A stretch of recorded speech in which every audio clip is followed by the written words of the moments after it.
Hi, I'm Troy from Studio 33 Guitar. Thanks for watching. So today we're talking about how to choose and hold a guitar pick properly. When it comes to guitar picks, there are countless variations, different colors, sizes, thicknesses, materials, shapes. It can be really overwhelming, especially if you're a beginner. So today we're going to be talking about how do you decide what guitar pick is best for you, and then how do you hold it properly. Now, technically, there's no right or wrong guitar pick to use. You can really decide for yourself what feels best. But there are some guidelines and some tips that I'll give you that will help you to make the decision a little bit easier. Just like you can go running in a pair of dress shoes if you want, but you're going to be a lot more comfortable and it's going to be a lot easier to run if you have a decent pair of running shoes. So choosing a guitar pick that's actually designed and meant for the style that you're playing is really important. It'll help you to feel a lot more comfortable with your playing, and it'll make you sound better. You can purchase guitar picks from any guitar store, or you can also order them online from Amazon. I'll put a couple of links in the description below for the types of picks that I use and recommend. But let's zoom in and have a closer look at some of these picks. So here you can see I have an assortment of various guitar picks. These first three are all nylon picks. These other ones are what's called Tortex, which is just a different material. I find for myself, personally, I usually prefer a nylon pick for acoustic guitar. And the one that I typically will use is this gray one. Now this is a Dunlop, and it's a 0.73 millimeter thickness. Now the thickness that you choose for your guitar pick is really important because the thickness will determine how much flex you have in the pick. And that's really important, especially for playing acoustic guitar, because as you're playing, you want that pick to be flexing against the strings. Normally when I'm playing electric guitar, I'll use a thicker pick. For example, this one is the same style of pick. It's nylon, Dunlop, but this is a 1 millimeter thick pick. So it's just a little bit thicker, but it gives it a little bit more rigidity. So it doesn't flex as much as this 0.73 does. This one is also the same thickness. It's just a different material. And then this one is even thicker again. So this is a 1.14 millimeter. So again, it's a little bit thicker. It's quite a bit more rigid. It doesn't have a lot of flex to it. And that's what you want for electric guitar.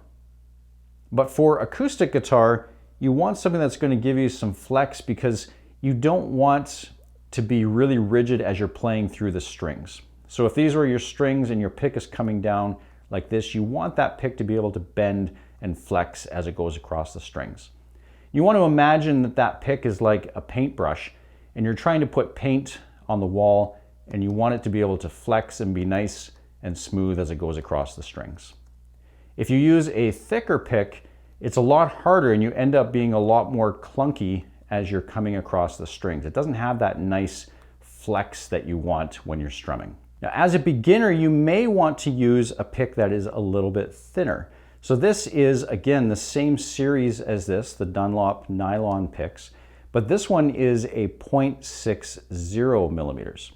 So this one is thinner than this gray one, so it has more flex to it. And so this is really comfortable to play with. Now, the advantage that you have with this is that it's very easy to play with. It's quite forgiving as you're strumming through. It has a lot of flex, and so it helps you to be smoother in your strum. The negative part of using a pick that's too thin is that you won't have a lot of control for it.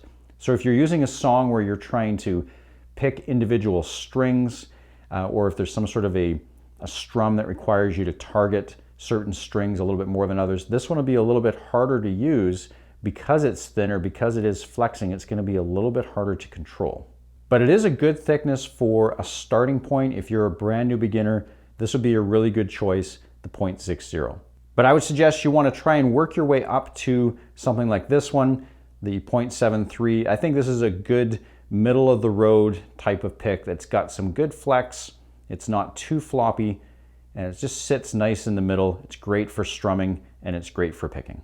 One of the other things that I really like about these Jim Dunlop picks is the lettering that's on it is raised, and so it makes a nice rough surface to help you grip the pick. Some of these other ones, like the Tortex ones, I don't like them as much because I find that they slip out of my fingers a little bit too easily. If I'm playing and I start to sweat a little bit and the pick gets a little bit slippery. So I like these Jim Dunlop ones because that ridge that's on there really makes it easier to help and helps to hang on to the pick. So let's talk about the proper way to hold the guitar pick. Now again, with these Jim Dunlop ones, one of the things that I like with this raised lettering, it's also a good reference point for beginners of where to place your thumb on the pick. So typically what I will tell my students when I'm teaching privately is right where this ridge stops would be where I would place my thumb right across the pick like that. So you want the tip of the pick to be coming out from the side of the thumb. You don't want it to be coming out from the end of the thumb like this, which is often the way a beginner will hold a pick. So you want to make sure that it's coming out from the side. So if you have a pick like this, find where the edge of that ridge is, put your thumb right over top of that, and you want about that much of the pick sticking out. It's a little less than half of the pick that is exposed. Now your index finger on the other side should be something like that. So it should look like almost like an OK sign as you're holding that pick. Another way that you can imagine this is think about grabbing a key and unlocking your door. It's that type of a grip that you would have. The pick should sit fairly naturally in your hand. Now you should be hanging on to it just tight enough that you're not going to drop it. You don't want to be squeezing the pick really hard, and you don't want it to be too loose, or obviously you're just going to fall out of your hand. But you want to be holding it just tight enough that you're not going to drop it. So you want it to be relaxed and not too hard. So again, you can try out different picks and try different thicknesses and materials and decide what works best for you, and ultimately that's what's going to be the best pick for you, is the one that you feel the most comfortable with. But the things that I've pointed out today are really the guidelines that I think will help you to decide which pick is best. So again, I've put some links in the description below.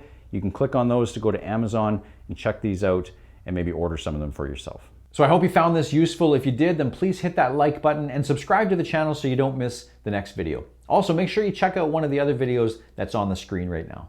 Thanks for watching. We'll see you next time.